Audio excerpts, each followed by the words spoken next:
Olá, você que está ligado aqui, ó, na programação da TV mais querida do nosso estado. Alô, alô, meu povo, SBT, tá na hora bombando na tela do SCC e tá bombando a praia também, como você tá vendo aí, ó. Impressionante, 18 horas e 30 minutos. Pessoal jogando aquele vôlei, sentadinho, colocando o pezinho na areia, sem caixa de som que não pode, e curtindo a Barra da Lagoa com 28 graus da temperatura. O sol tá indo, ou melhor, ou vai ficando, porque tá forte pelo jeito. BR-101 agora São José. Olha só, tá complicado quem vai para o sul do estado.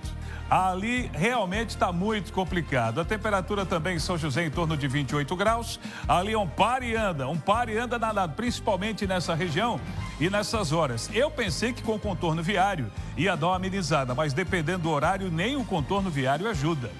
Vamos lá. Você está ligado na tela do SBT, SCC na área bombando e o nosso Tá Na Hora tá pintando. Com muita informação para você, pode ter certeza. A nossa equipe preparou para você um jornal daqueles. A informação em tempo real, tudo aquilo que interessa a você, de um jeito diferente, com o padrão de qualidade do SCC SBT. É claro que a gente vai falar na edição de hoje sobre o caso Orelha. E é com esse assunto, esse cãozinho que foi maltratado e morto por adolescentes, que a gente larga o nosso giro de informações, o nosso show de informações aqui no Tá Na Hora, porque os avanços dessa investigação continuam. Casos de maus tratos contra o cãozinho Orelha foram apresentados hoje pela manhã num trabalho que está sendo elaborado pela Polícia Civil. Os detalhes dessa operação ou das operações de busca e apreensão, também o andamento do inquérito e as próximas etapas da investigação também foram repassadas. 18h32, Tá Na Hora, começando desse jeito. A Polícia Civil de Santa Catarina apresentou nesta terça-feira os avanços da investigação sobre os maus tratos contra o cão Orelha, ocorrido no início do mês na Praia Brava, em Florianópolis, no norte da ilha. Segundo a delegada de proteção animal, a investigação segue em duas linhas paralelas. Uma relacionada às agressões ao cão Orelha e ao Caramelo, além de furtos relacionados a uma barraca de praia, ofensas a moradores e depredação de patrimônio envolvendo os mesmos adolescentes. E uma outra relacionada à coação em consequência de uma foto dos jovens divulgada por um porteiro de um prédio em um grupo de WhatsApp. Esse vídeo não existia, né? Nós conversamos com o porteiro, nós analisamos os dados, nós conversamos com as pessoas que estavam nesse grupo de WhatsApp, que viram o conteúdo que foi enviado. Foi uma fotografia, tá? Para identificar ali alguns adolescentes que estariam praticando esses atos ilícitos ali na região. Uma fotografia que não era do ato, mas eram dos adolescentes. Segundo a investigação, 2 pais e um tio dos adolescentes, 2 empresários e um advogado, teriam coagido o porteiro. Os 3 foram indiciados pelo crime de coação de testemunhas. Ontem, então, conclui esse inquérito envolvendo a coação no curso do processo, que foi o primeiro inquérito já concluído ontem, e acaba por indiciar 3 indivíduos maiores, que têm relação familiar com os investigados.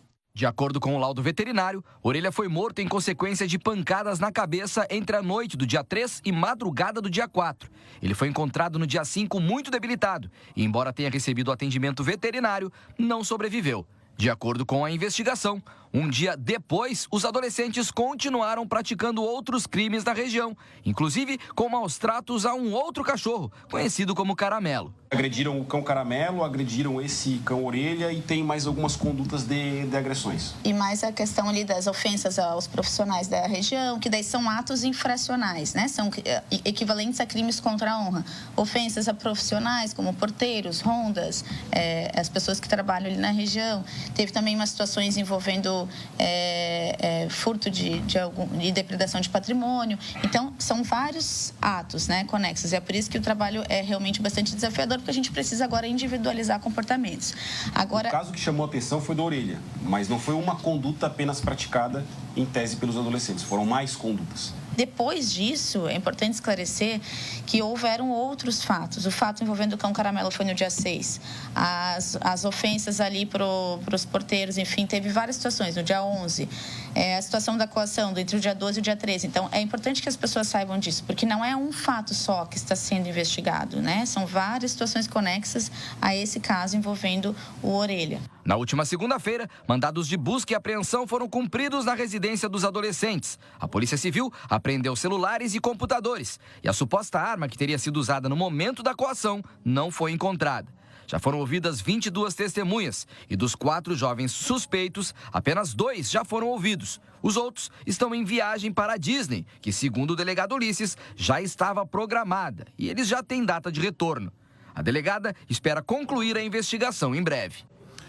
Ainda sobre esse retorno que foi dito na matéria do Tiago, vai ter uma reunião com a Polícia Civil e Militar para tratar a segurança dos adolescentes suspeitos ao chegarem dos Estados Unidos no Floripa Airport. Isso é para não gerar desconforto, visto que é uma excursão e tem outros adolescentes envolvidos também. Ó, muita coisa eu vou falar quando a investigação terminar. Mas, mesmo com a viagem programada, depois do que aconteceu, o mínimo que esses pais deveriam fazer, esses que mandaram os filhos para os Estados Unidos, era cancelar a viagem como castigo. E nem isso fizeram. Nem isso fizeram. Ah, mas já estava programada a viagem. Corta, não vai mais. Mas cada um tem um caráter que escolhe. Momentos de tensão e alívio em Papanduva, no norte do estado. Falar de coisa boa, né? Milagre da vida. Porque um recém-nascido de apenas 15 dias foi salvo após se engasgar com leite materno. Os pais correram até o quartel do Corpo de Bombeiros, onde a ação rápida da equipe garantiu a vida do bebê. Renato Santos, esse é o tipo de notícia que pode parecer assustadora no começo da imagem, aquele momento de tensão. Mas normalmente é assim que tem sido, se Deus quiser, assim vai continuar. O final tem sido feliz. Boa noite, Renato. Boa noite para você, Cleiton. Exatamente, viu o momento de tensão desses 2 pais? A mãe estava amamentando esse bebezinho de apenas 15 dias de nascido, é um RN, como a gente chama, e aí esse bebê acabou inalando leite materno e ficou por alguns minutos sem respirar. A mãe disse que o hospital ficava longe da residência onde eles moram e aí o pai não teve outra alternativa. Correram até a Corporação dos Bombeiros Militar aqui de Santa Catarina, que ficava bem próximo à casa deles, e pediram ajuda para os profissionais. Isso aconteceu na noite de domingo, por volta das 9h25 da noite, viu, Cleiton? Já era noite, era um momento realmente de muita tensão, e aí esse casal, esses 2 pais, acabaram pedindo, portanto, socorro e auxílio dos bombeiros lá de Papanduva, aqui no norte do estado. Um dos profissionais pegou essa criança no colo e aí colocou ela na posição vertical e começou a fazer uma massagem. Segundo esse bombeiro, Cleiton Ramos, ele percebeu que somente uma via aérea da criança estava interrompida e que ela estava respirando com dificuldade, mas ainda tinha sinal de respiração. Depois de alguns minutos fazendo massagem e também a manobra para que a criança voltasse a respirar, essa criança deu uma respirada profunda. Foi realmente um alívio tanto para os bombeiros como também para esse casal. A criança foi levada na ambulância dos bombeiros até o hospital lá de Papanduva e recebeu atendimento médico. Nós conversamos com exclusividade com a mãe desse bebezinho, que ainda emocionada falou do trabalho profissional e muito gratificante por parte dela, já que eles ajudaram a socorrer uma vida de apenas 15 dias. Vamos ver o que disse, portanto, essa mãe. Teve um refluxo e nesse refluxo o leite voltou pelo narizinho e pela boca. A gente acabou se desesperando. Fui até meu marido, chamei ele. A gente acabou se desesperando, não sabia para onde ir. O hospital era bem longe, então a gente optou por ir direto no Corpo de Bombeiros, como vocês viram no vídeo. Chegamos lá, eles atenderam a gente, ajudaram, desengasgaram o Elias e graças a Deus deu tudo certo. Depois eles encaminharam ele para o hospital. E lá no hospital eles fizeram os procedimentos para ver se estava tudo certo, mas graças a Deus, graças ao Corpo de Bombeiros, ele acabou chegando bem no hospital já. Olha, Cleiton Ramos, quem tem bebê recém-nascido em casa sabe muito bem como é importante ter um cuidado redobrado, principalmente na hora de amamentar, e que qualquer descuido, essas crianças acabam realmente engasgando com o próprio leite da mãe. E o trabalho desses profissionais é realmente excelente. Se não fosse a preparação desses profissionais que atuam nas corporações espalhadas pelo estado, quem sabe esse pequeno não estaria aqui para contar a história, né? Nós ouvimos também o bombeiro que, na verdade, socorreu esse pequeno bebê de 15 dias e ele falou do trabalho que ele realizou até a criança realmente voltar ao normal. Vamos ver o que disse, portanto, o bombeiro.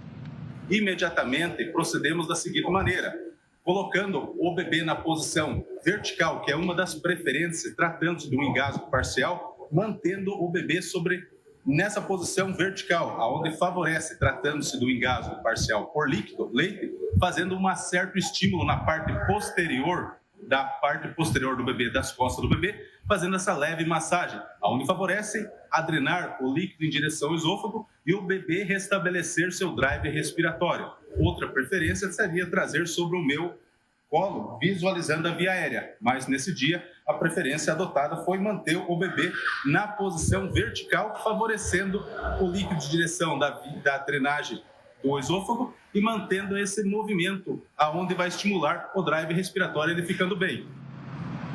Em situações como essa, a orientação, portanto, é procurar os bombeiros militares ou ainda bombeiros voluntários, dependendo da cidade em que você mora, pedir auxílio da Polícia Militar, que também tem toda uma preparação para atender em situações como essa, ou até mesmo ir até o hospital mais próximo. Cleiton, retorno com você no estúdio. Muito bem colocado. Ô, Renato Santos, você é pai de 3, eu sou pai de 1. E a gente sabe que naquele momento, né, a mulher quando está amamentando, às vezes bate o cansaço. Não estou dizendo que é esse caso, mas já aconteceu. E às vezes ela está numa noite virada, do cansaço, que é normal, em virtude do nascimento do bebê, e às vezes pode pegar um pouquinho no sono. Então é complicado, mas ainda bem que a gente tem esses anjos aí que ajudam a gente, né? E um detalhe, vida longa ao bebê e bem cabeludo, hein, Renato? Cabelo bem pretinho. Parecia o meu quando nasceu, rapaz. Coisa linda, vida longa. Parabéns aí para essa família abençoada. Olha, foi definido o cronograma de desbloqueio do cartão de estudante para quem utiliza o transporte coletivo em Chapecó.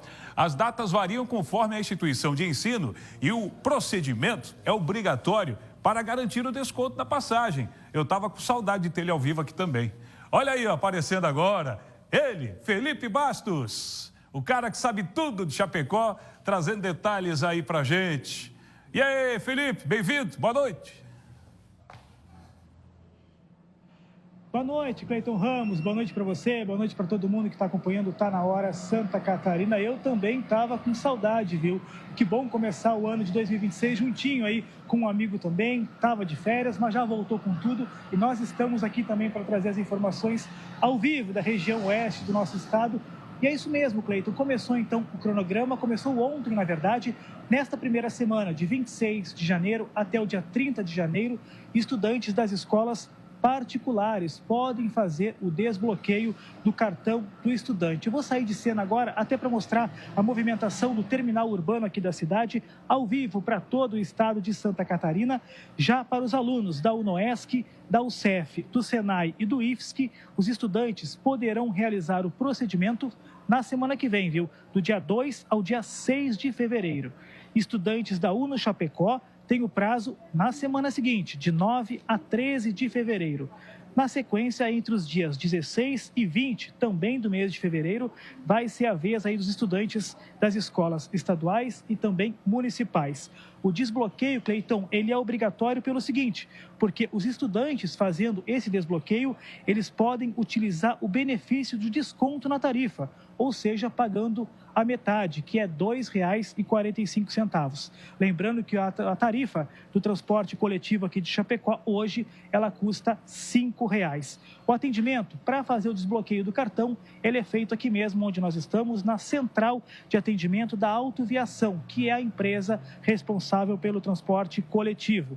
O horário de funcionamento é de segunda a sexta-feira, das 7 horas da manhã até as 7 horas da noite, sem fechar ao meio-dia, ou seja, são 15 para 7. Ela está funcionando ainda E para o desbloqueio, os estudantes de escolas públicas e particulares devem apresentar documentos como o RG, o CPF, o cartão passe e o atestado de frequência carimbado e assinado.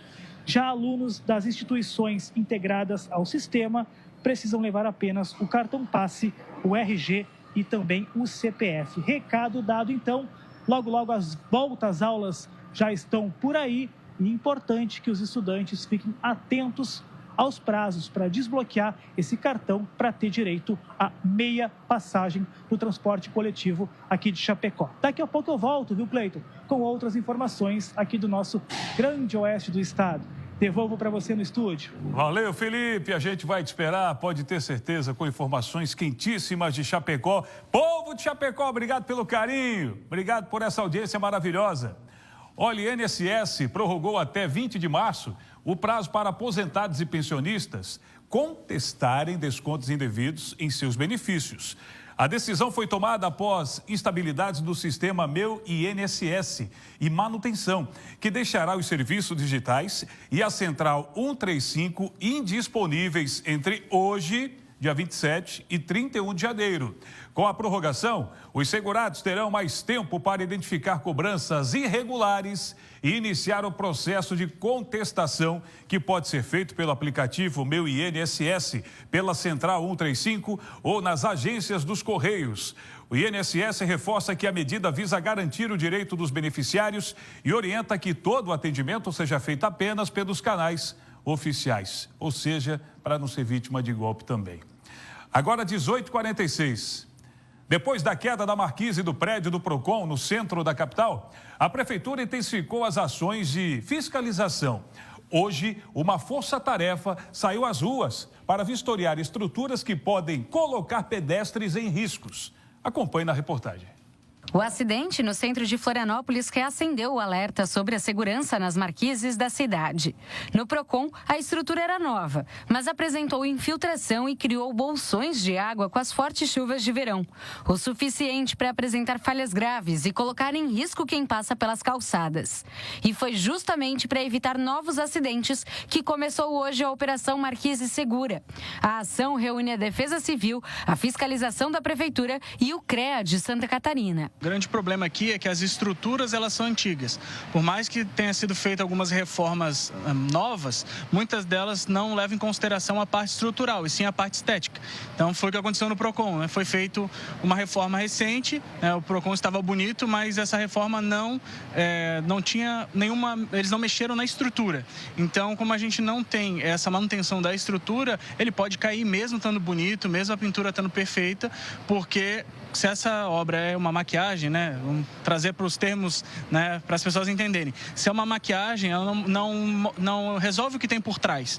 Então, é por isso que a gente está fazendo essa fiscalização. A gente vai fazer a fiscalização por drone por cima, para a gente conseguir enxergar o que muitas das vezes a gente não consegue olhar, né, a olho nu aqui e enxergar a patologia. Os agentes utilizam um checklist técnico para identificar os sinais de patologias, como trincas, infiltrações, ferragens expostas e riscos de desprendimento.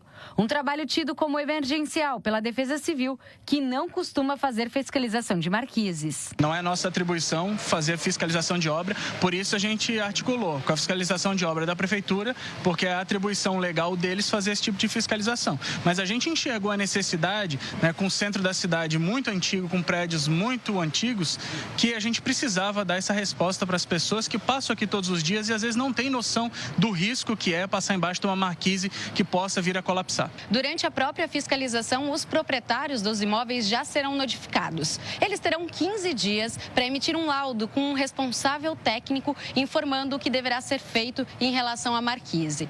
Caso não haja uma resposta dentro do prazo e até em casos mais emergenciais, a marquise pode ser demolida. É de suma importância para o CREA estar acompanhando essa fiscalização agora, essa vistoria com a Defesa Civil, porque nós temos muita patologia agregada nessas marquises, como foi agora do Procon, né, que teve essa queda da marquise, porque tem que haver uma manutenção e o CREA nessa manutenção, o CREA solicita a anotação de um responsável técnico, onde ele vem assinar um documento dando todas as garantias e segurança na vistoria e manutenção desse serviço que vai ser realizado, ou um pré-serviço, ou uma vistoria, ou um laudo técnico, para garantir a estabilidade desta marquise, dessa patamar, ou que seja, e que esteja pendurado e colocando em risco a integridade física dos usuários. A Operação Marquise Segura segue nos próximos dias em diferentes regiões da cidade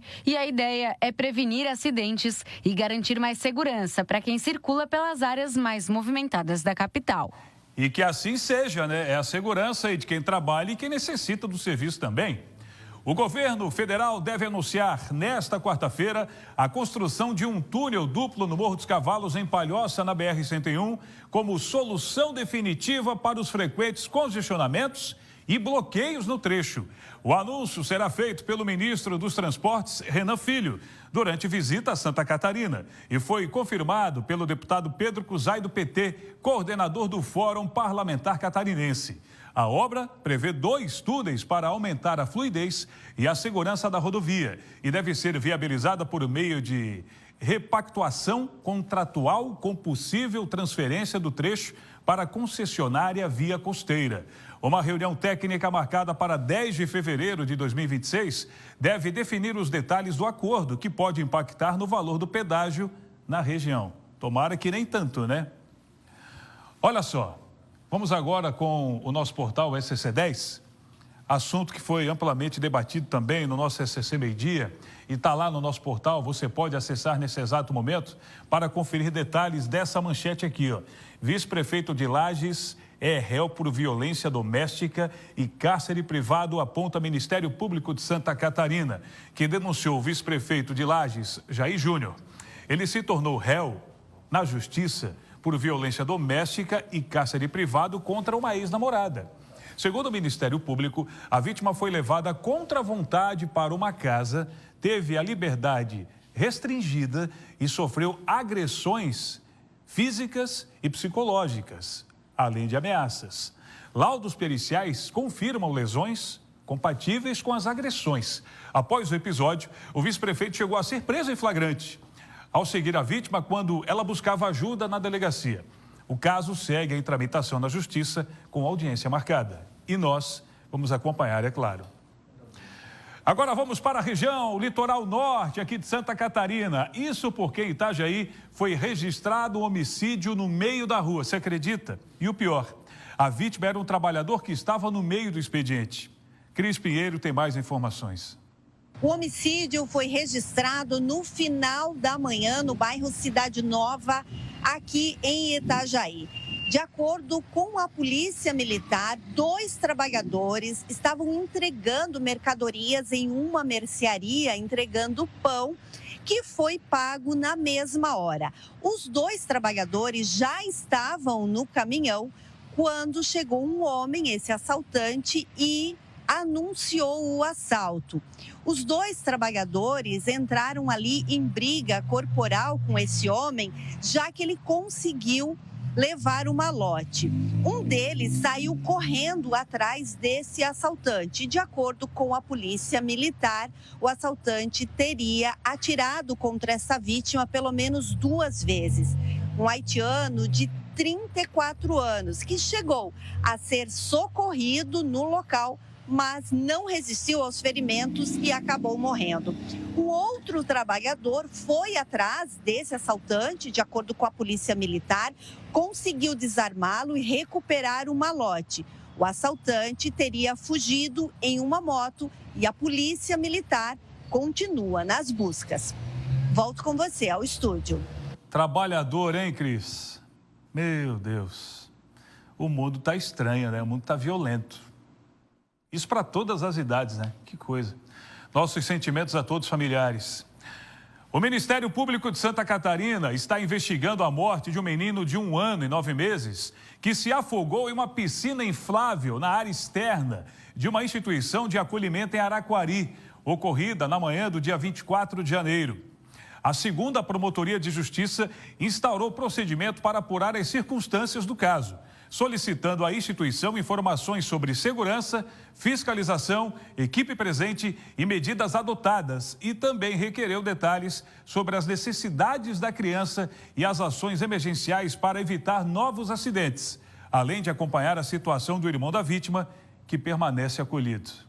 Uma casa de acolhimento. Olha só, te convido para amanhã, no nosso Tá Na Hora, você acompanhar a história da pequena Sara e de toda a equipe médica liderada pelo Dr. André Luiz do Hospital Infantil Joana de Guzmão. A pequena Sara nasceu com uma doença na coluna que parecia se formava um C, a coluninha dela. E ela não conseguia andar. A família do Maranhão veio para cá, fez a cirurgia e o resultado é o melhor possível. É de emocionar, relato da mãe, o quanto sofreu e também a batalha dessa equipe médica que deixa o Hospital Infantil como uma verdadeira referência, como sempre foi em todo o país. O nosso querido Hospital Infantil Joana de Guzmão. Ela que nunca andou com 9 anos de idade, tem esperança que agora poderá andar. E tudo se encaminha para isso. É de arrepiar. Amanhã, no nosso Tá Na Hora. 18h55, a seguir, atualizações sobre as cotas raciais para entrar em universidades. Instantes. Enquanto isso, a gente coloca imagens agora para você no Tá Na Hora da cidade de Blumenau. Alô, Blumenau, Tá Na Hora SC para todo estado. Volta daqui a pouco, fique aí.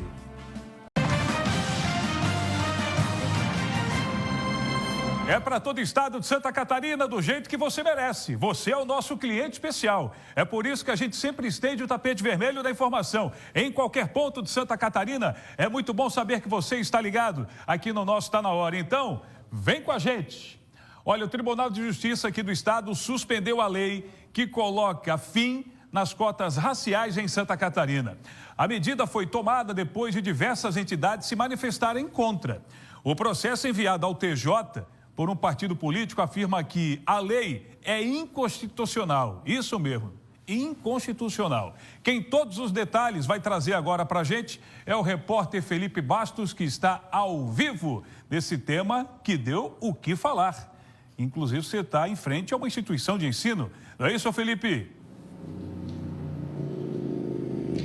Exatamente isso, Cleiton, e continua dando e muito o que falar, não é? Assunto extremamente complexo e extremamente polêmico. Essa decisão, então, de suspender, a decisão do Tribunal de Justiça de Santa Catarina, que suspendeu nesta terça-feira os efeitos da lei estadual, que proibia a adoção de cotas raciais e outras políticas de ação afirmativa em universidades públicas ou que recebem recursos públicos no estado. Essa decisão é liminar, ou seja, Cleiton, ela é provisória e vale até que o assunto seja analisado de forma definitiva pelo colegiado do tribunal. A lei havia sido questionada por um partido político que alegou que a norma contrariava a Constituição ao impedir políticas voltadas à redução das desigualdades e ao combate ao racismo, além de ferir a autonomia das universidades.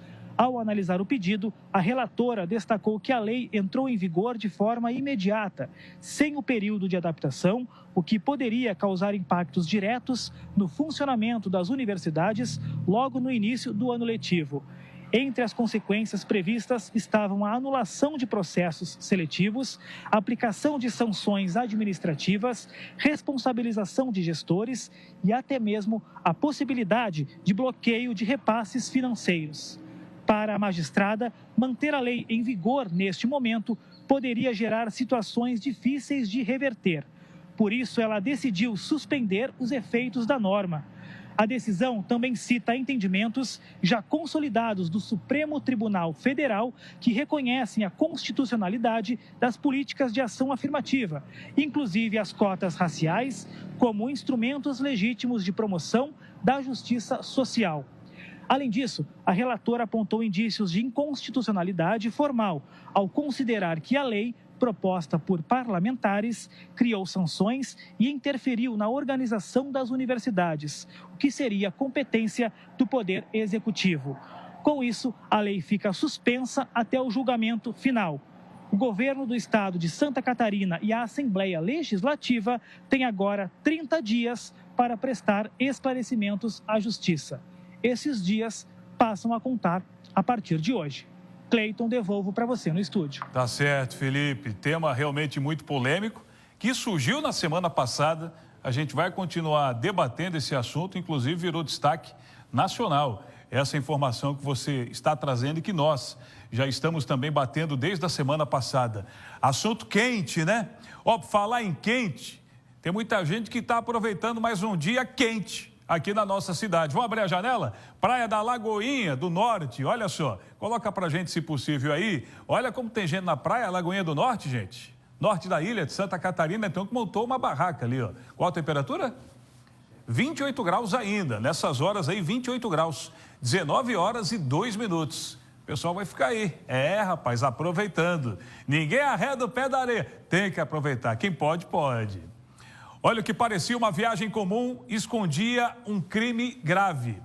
3 homens foram pegos pela Polícia Rodoviária Federal com produtos sem registro e contrabandeados, circulando livremente pela BR-101 em Joinville. A carga proibida iria abastecer o mercado clandestino aqui no estado. Que cidade? Qual foi o desfecho dessa ocorrência? O o Renato Santos, Felipe participou agora, o Renato Santos, já dividindo tela com a gente, vai trazer detalhes. Ou seja, a casa caiu, mais uma vez, para um grupo criminoso, é isso, Renato? Exatamente isso, viu, Cleiton? O Felipe não é tão bonito como eu, mas vamos lá com a informação, Cleiton Ramos. Olha, esses 3 homens são da capital, viu, Florianópolis. 2 moradores de Florianópolis e 1 lá de São José. Os 2, ou melhor, os 3 estavam seguindo pela BR-101 com destino à nossa capital, com um carro cheio de material contrabandeado, perfumes e também medicamentos. Mas eles não contavam, Cleiton Ramos, queriam dar de cara com os policiais rodoviários federais. É que eles estavam fazendo abordagem de rotina. Durante a abordagem, os policiais encontraram nada mais, nada menos do que, olha só, 44 ampolas de remédio tiazepatina, que é uma substância usada para emagrecimento. Também encontraram frascos de minoxidil, que é para tratamento de calvície, e creme à base de canabidiol, Cleiton Ramos. 106 frascos de perfumes importados, todos sem nota fiscal de acordo com a PRF, e todo esse material estava espalhado no banco traseiro do carro e também dentro do porta-malas. Os policiais perguntaram para esses 3 homens qual era a origem do material. Eles não souberam explicar, mas disseram que alguns produtos seriam usados no dia a dia por eles mesmos e outros seriam vendidos na Grande Florianópolis. Não deu outra. Foram presos em flagrante, foram levados para a delegacia da Polícia Federal aqui em Joinville e o material apreendido foi entregue na Receita Federal. Se condenados, agora esses 3 poderão pegar até 15 anos de reclusão em regime fechado. A casa caiu para eles, Cleiton Ramos. Colocando em risco a segurança de muita gente com esses produtos aí. Ainda bem que os policiais estão ligados, é por isso que a nossa força de segurança é reconhecida em todo o país.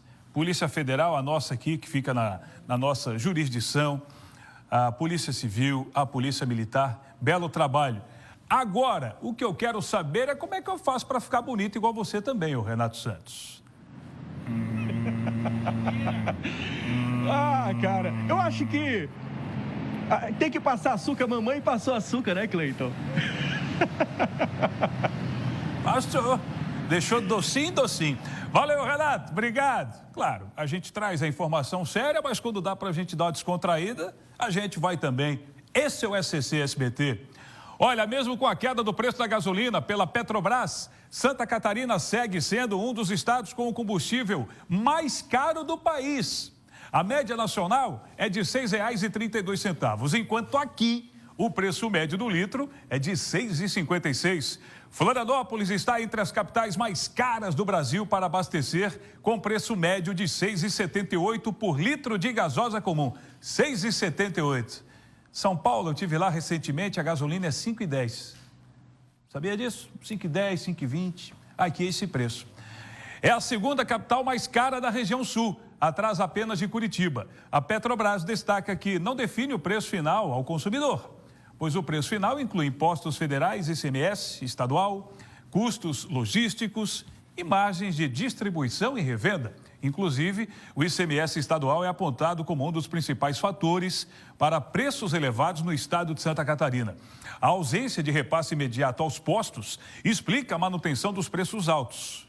E por isso, os consumidores são orientados a pesquisar entre os postos e avaliar outros combustíveis. O Sindicato dos Postos Revendedores de Combustíveis, o Sindópolis, se manifestou por nota, afirmando que a redução de 14 centavos anunciada pela Petrobras vale apenas para a gasolina vendida às distribuidoras e não para a gasolina C, que é comercializada nos postos. Como a gasolina C tem mistura com etanol e outros custos, o impacto estimado ao consumidor é de cerca de 0,05 por litro.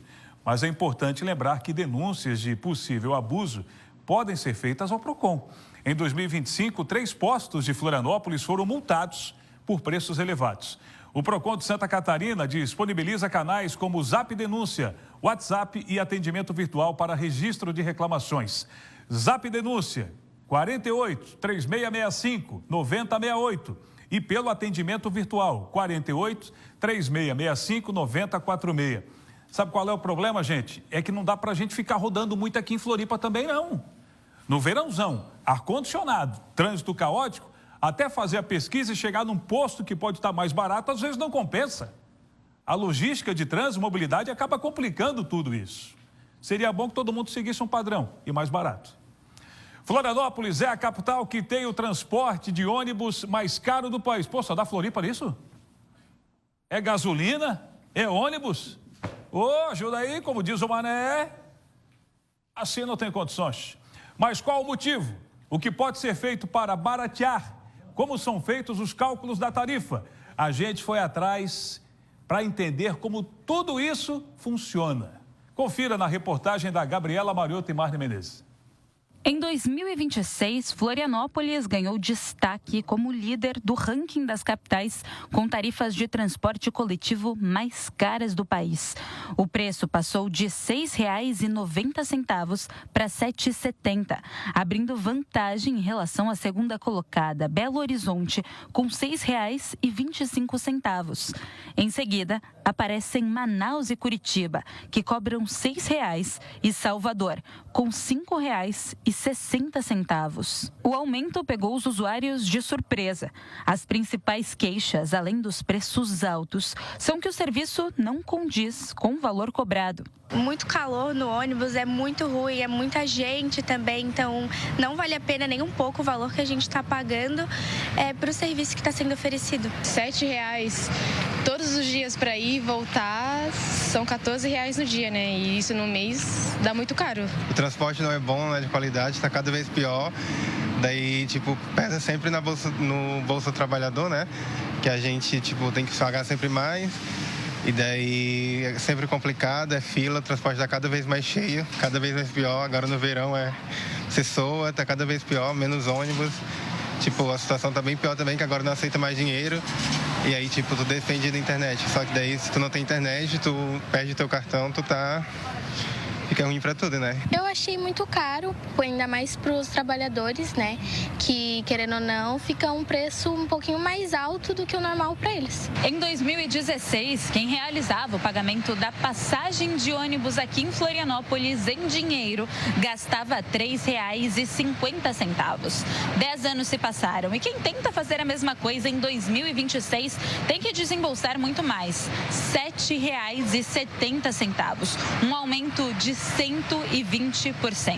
Nessa mesma década, a inflação no Brasil acumulou alta de 65%.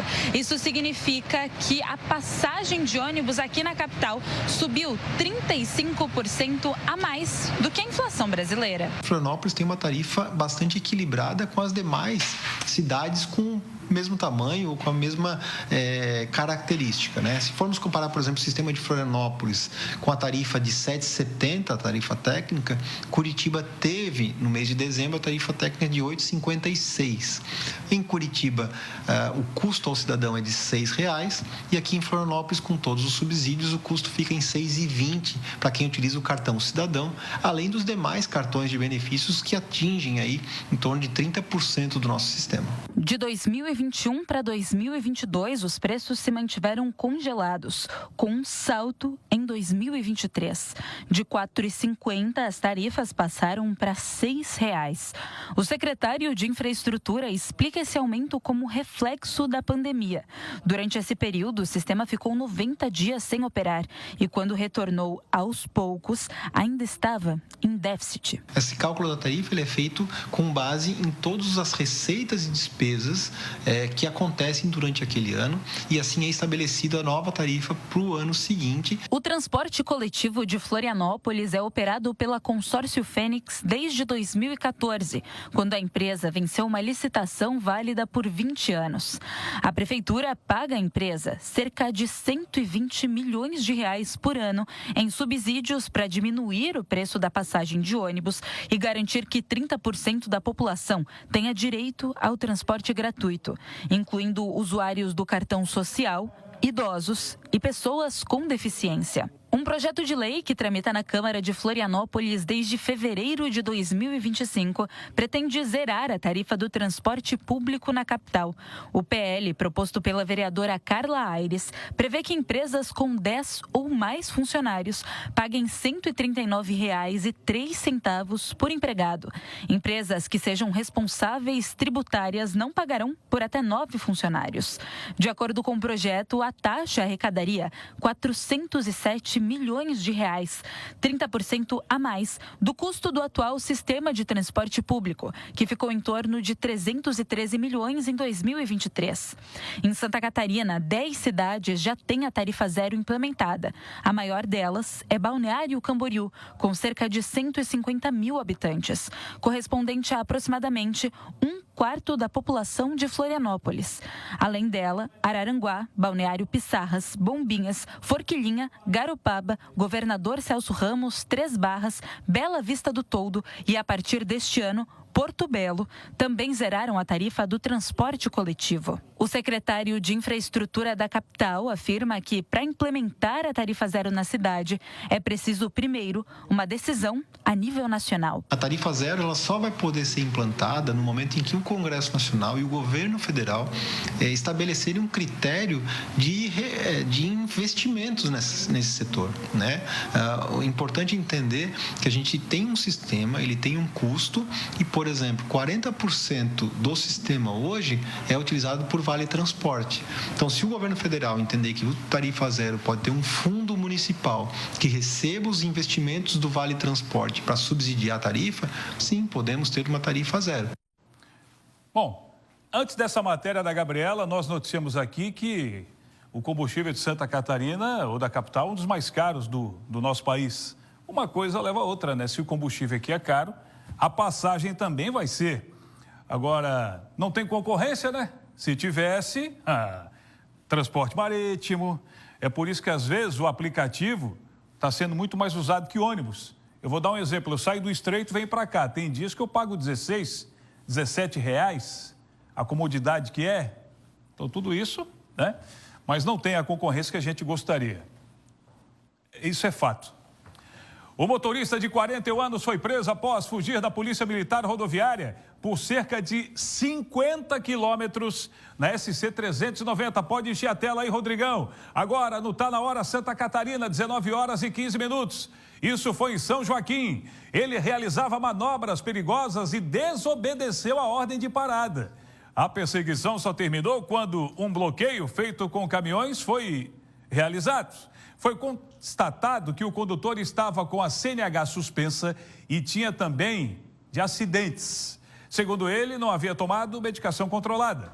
O motorista foi levado à delegacia e responderá por desobediência, desacato e também direção perigosa. 19h16 agora. Olha só, vem com a gente. Matéria de saúde aqui no nosso portal. Aqui tem tudo no nosso portal. É completíssimo para você. Fica ligado aí que tem tudo que você precisar, só acessar. E essa matéria está lá. Olha aqui o título. Alerta sanitário, saiba como está a situação do vírus Nipah aqui em Santa Catarina. Recentes casos na Índia do vírus Nipah reacenderam vigilância e medidas de controle na Ásia. Ao causar uma doença viral rara, mas com alto potencial de gravidade, o vírus Nipah voltou a chamar a atenção de autoridades de saúde em diferentes países. O vírus é monitorado pela Organização Mundial da Saúde, OMS, por causa da alta taxa de letalidade, da possibilidade de transmissão entre pessoas e da ausência de vacina ou tratamento específico.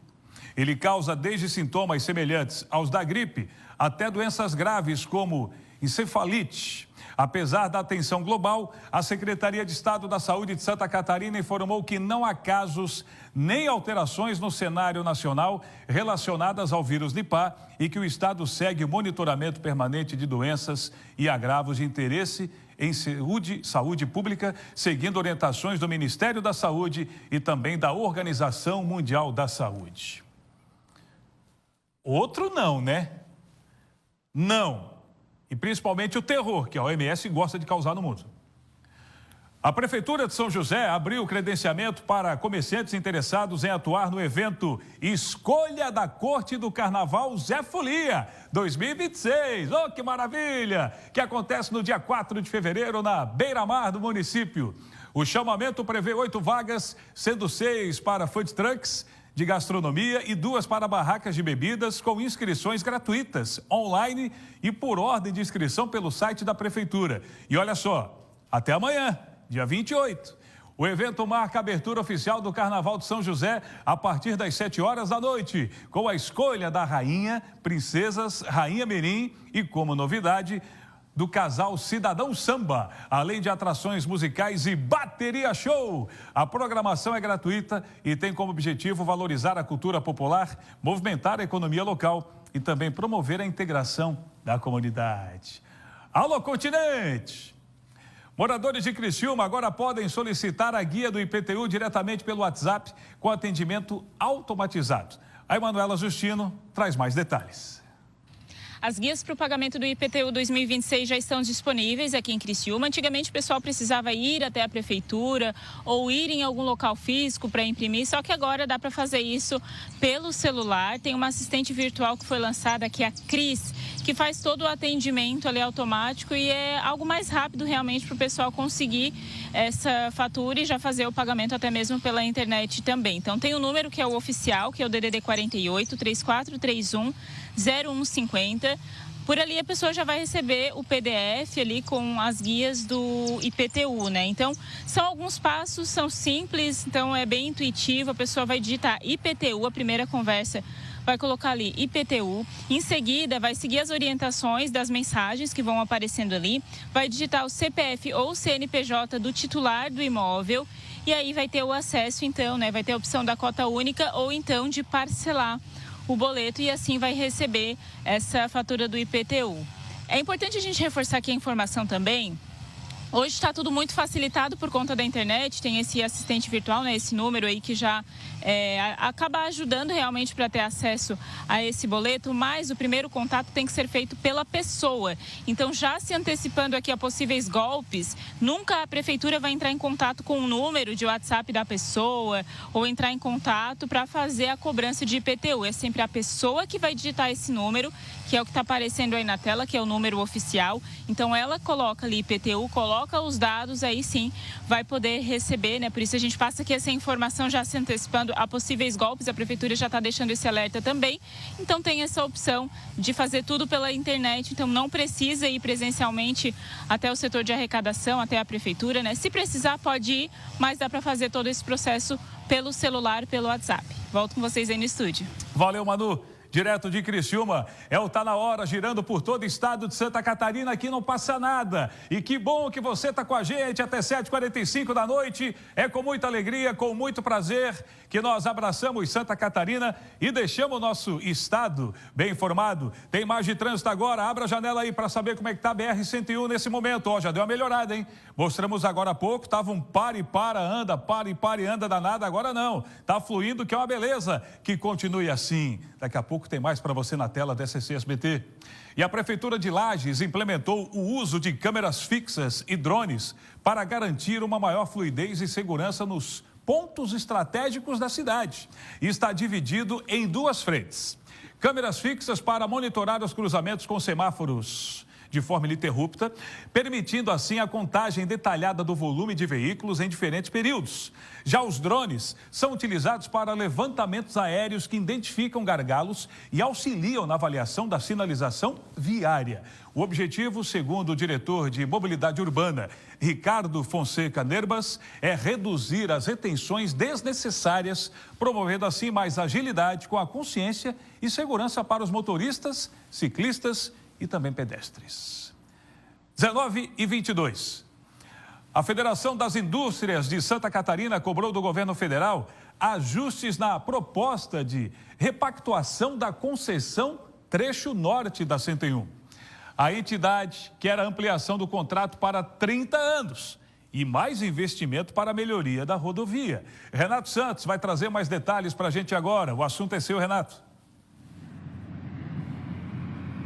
Pois é, viu, Cleiton? É que, segundo a Federação das Indústrias de Santa Catarina, o prazo de 15 anos ainda é curto para fazerem tantos trabalhos ao longo da BR-101, essa importante rodovia que corta Santa Catarina. E eles querem, portanto, a Fiesc apoia esse processo para refazer o processo e o projeto de concessão da BR-101, aumentando de 15 para 30 anos. Mas o presidente da entidade também defende que obras devem ser feitas de forma imediata e até usou o termo para ontem, já que existem alguns gargalos que prejudicam o trânsito nessa rodovia federal, inclusive a nossa economia, como disse o próprio presidente. Segundo ele, um projeto foi enviado lá para Brasília, falando da necessidade de ampliação da rodovia, da construção de novas marginais e melhoria também da malha asfáltica em alguns trechos da rodovia que, segundo a Fiesc, já chegou a colapsar e vem prejudicando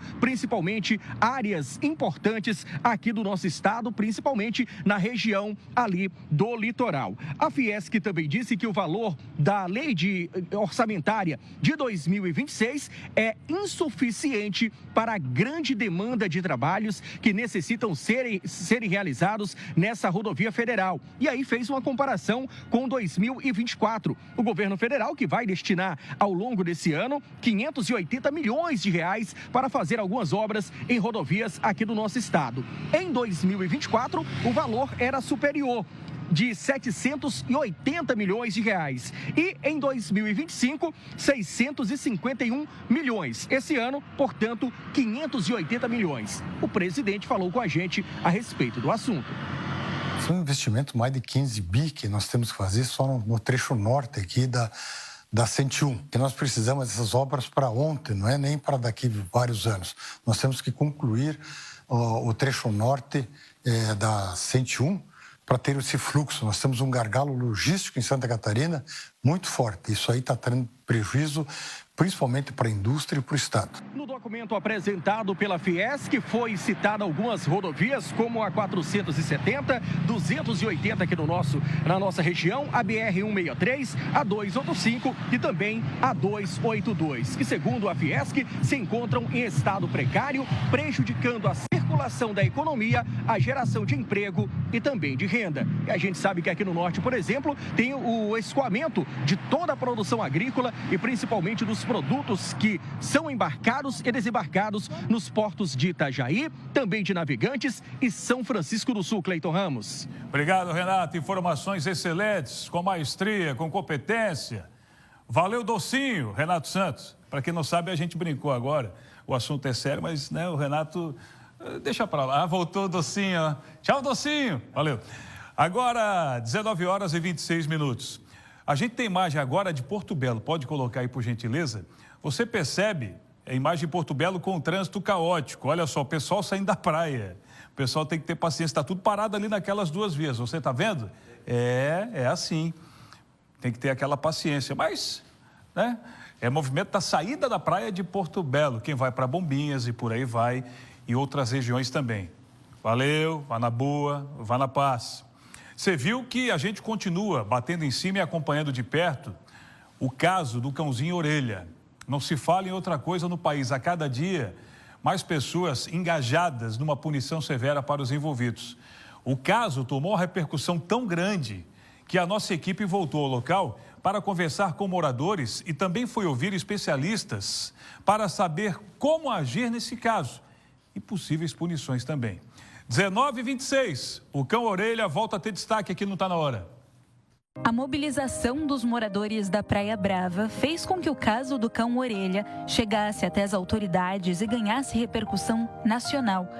O vazio que a ausência do cachorro deixou ainda choca a comunidade.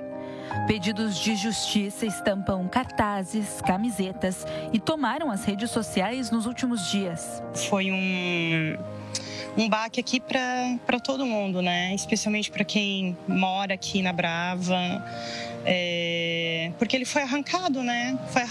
Arrancaram ele da vida dele. Eu fiquei muito triste e o Orelha não merecia isso. A gente chegava pertinho, ele não fazia nada, ele não latia e ele não avançava em ninguém. A presença dos cachorrinhos no dia a dia dos moradores aqui da Praia Brava era tanta que eles chegaram a construir essas 3 casinhas para abrigar os cachorros da chuva e do frio.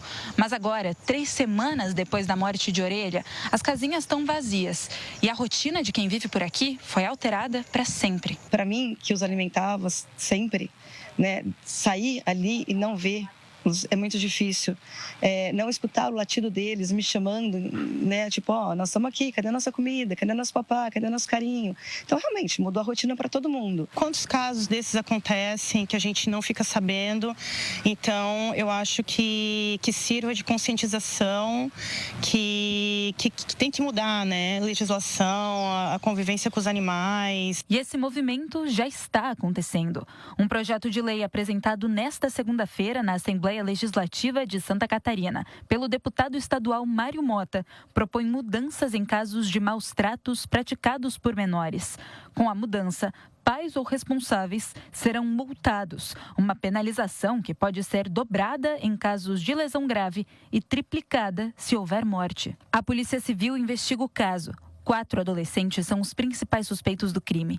3 adultos, 2 pais e um tio dos suspeitos foram indiciados pela Polícia Civil por coagir uma testemunha. Este advogado criminalista explica que menores de idade não podem ser condenados conforme o Código Penal, mas podem responder por atos infracionários que sejam análogos. Como se tratam de adolescentes, há uma limitação legal de até 3 anos, e não é pena de prisão, é chamada pena de internação, caso venha a ser reconhecida o ato infracional praticado por cada um desses adolescentes. A violência contra animais acende um alerta entre especialistas da área da saúde.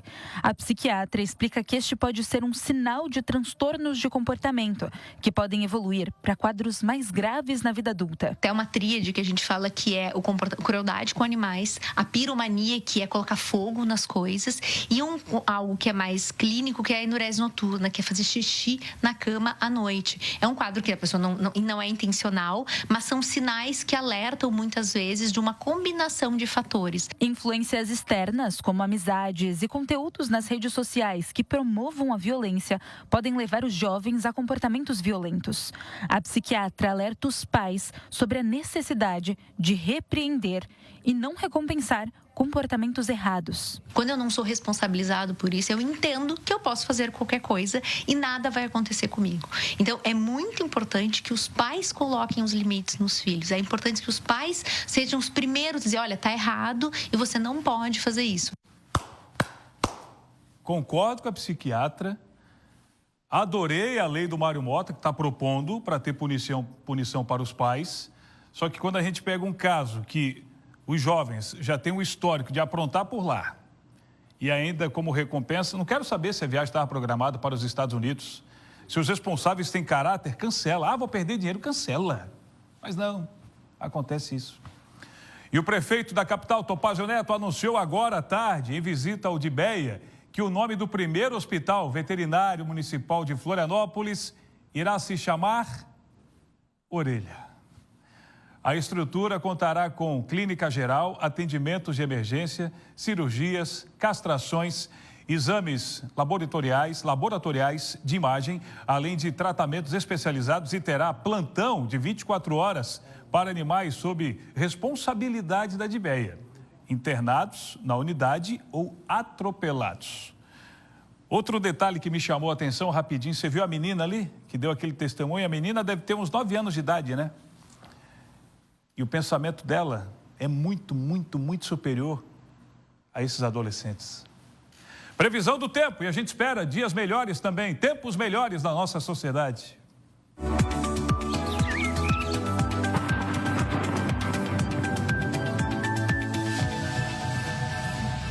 O tempo na quarta-feira será bem a cara do verão aqui em Santa Catarina, com variações ao longo do dia.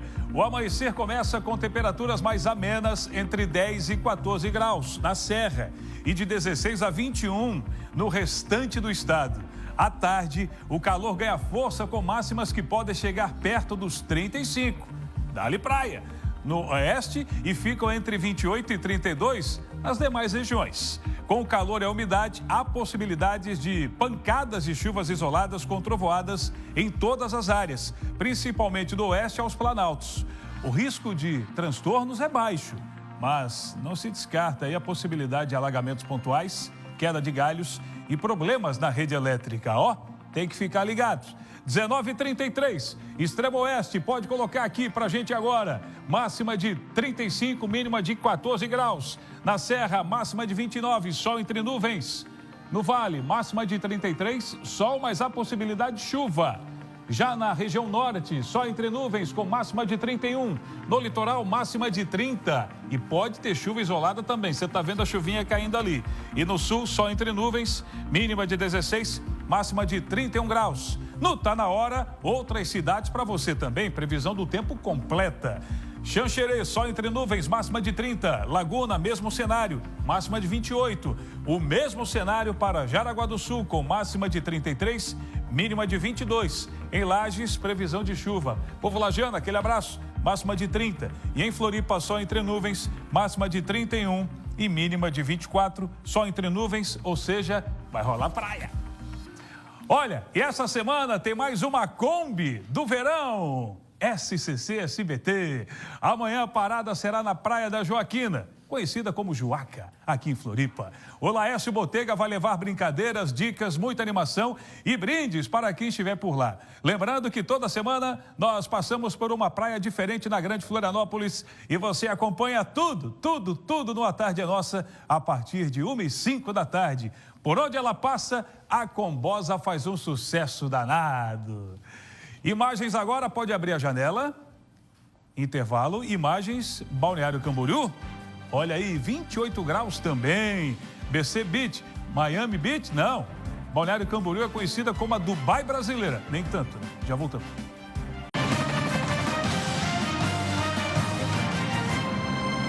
Povo catarinense, povo barriga verde de ponta a ponta, obrigado por esse carinho aqui no nosso Tá Na Hora todos os dias.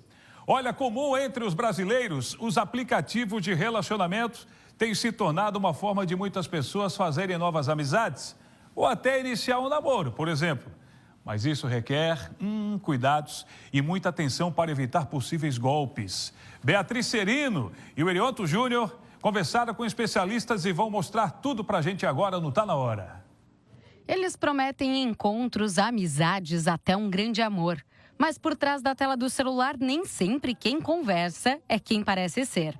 Os aplicativos de relacionamento já fazem parte da rotina de milhões de brasileiros. E junto com a popularidade, crescem também os riscos. Golpes, perfis falsos, extorsão e casos de violência que começam no mundo virtual e terminam na vida real. A gente vive a chamada integralização da vida digital. É normal que os nossos relacionamentos se diluam para dentro da rede. A gente vê uma outra possibilidade, uma outra camada, uma outra janela para explorar pessoas, né? Para conhecer pessoas novas, para conhecer culturas. E isso nos dá uma falsa ideia de liberdade. E essa falsa ideia é justamente por onde se infiltram golpistas, assediadores, criminosos. Esse alerta não é à toa, porque recentemente um caso ganhou repercussão aqui em Florianópolis. 2 turistas agendaram um encontro por um app de relacionamento e marcaram num apartamento aqui no norte da ilha. O caso saiu do controle e acabou em agressão, ameaças e uma das vítimas mantidas em cárcere privado. A gente recomenda que as pessoas sempre marquem em local público, né? Você vai estar conhecendo pessoalmente a pessoa pela primeira vez. Então, a recomendação inicial é que se encontre em local público. Evitar encontrar na casa da pessoa, em apartamento, hotel, né? Mas local público, para que caso alguma coisa, né, venha a dar errado, né, você está protegido aí de pedir algum socorro. Os aplicativos mais populares do Brasil variam conforme o público e o objetivo.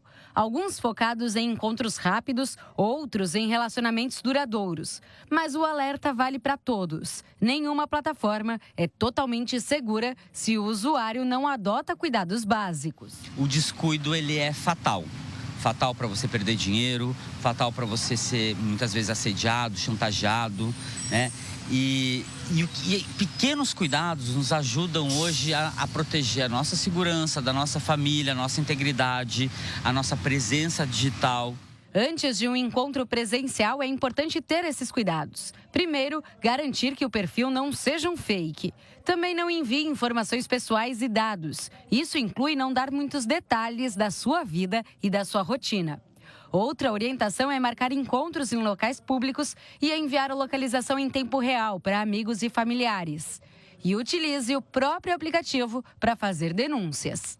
Muitas pessoas têm receio sobre pena ou sobre ameaça, talvez, de serem expostas, né? Ou de que alguém saiba, né? É algo de foro muito íntimo quando acontece com a gente e isso nos fragiliza enquanto pessoas conectadas, pessoas digitais, pessoas humanas. Tem que denunciar de imediato, não ceder às pressões, não ouvir, né, mas nenhuma tentativa de extorsão e ir direto na polícia. Ligar para o 190, procurar uma delegacia, fazer o registro online e não ter medo de registrar e fazer sua queixa. Diria Anderson Leonardo, do Molejão, não era amor, era cilada. A Caixa Econômica Federal levou uma agência móvel para Chapecó para reforçar o atendimento à população.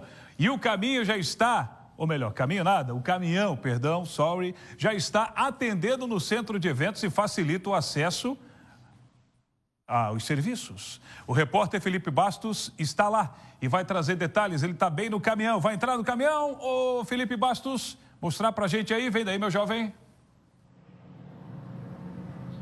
Cleiton, eu não vou entrar porque agora ele está fechado, viu? Ele está aqui, ó, paradinho na frente do centro de eventos, mas tu falou em caminho, eu vou caminhar até você aí para falar para o pessoal, porque o caminhão, ele está parado bem aqui no centro de eventos, ele está aqui desde ontem, vai ficar até a próxima sexta-feira por aqui, viu?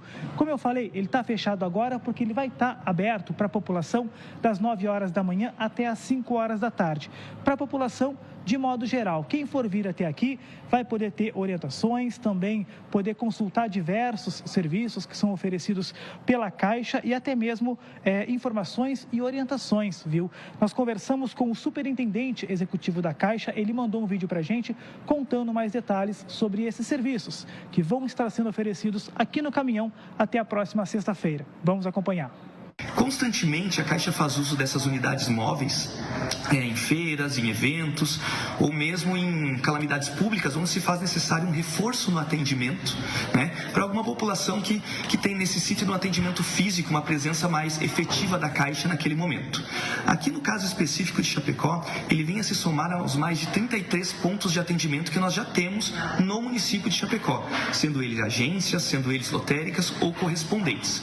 Então, para você, cliente da Caixa, a população em geral que necessita de um atendimento, pode contar essa semana também, né, do dia 26 ao dia 30. Lembrando, então, o caminhão da Caixa fica até a próxima sexta-feira, das 9 horas da manhã até as 5 horas da tarde. Cleiton, devolvo para você no estúdio. Um abraço. Excelente, Felipe. E o teu início de participação foi melhor, o teu improviso. Diria um amigo meu, fostes bem na flexão labial. Imagens de Floripa, pode colocar na tela, agradecendo a sua audiência. Obrigado, gente. Vem aí SBT Brasil. Valeu, equipe. 27 graus a temperatura.